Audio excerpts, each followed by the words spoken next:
من نرفتم ساعت تو در بیاری.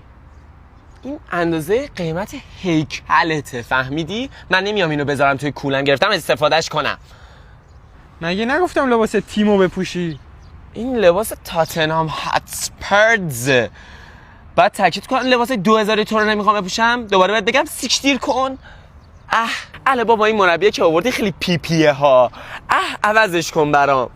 شبم برام یه دونه آیس کارمل ماکیاتو برام بگیر حتما بیار. مرسی بابا. ایجا خدافظ. چرا بازی نمی‌کنی امروز؟ بابا امروز منو با پورشش آورد به جای مرسدس. سرمو که اینجوری تکیه دادم دردم گردنم الان گرفته. مگه نگفتم کفش میخی چمن تو بپوش؟ اصلا کفش ترویس 8 میلیون دلارزه، بیام کفش میخی بپوشم؟ سیکشتیر کن بابا. میشه اینجوری سقف بکشین یه کولر بذارین حداقل؟ خیلی گرمه به خدا، نمیتونم اصلا بازی کنم بابا دیگه.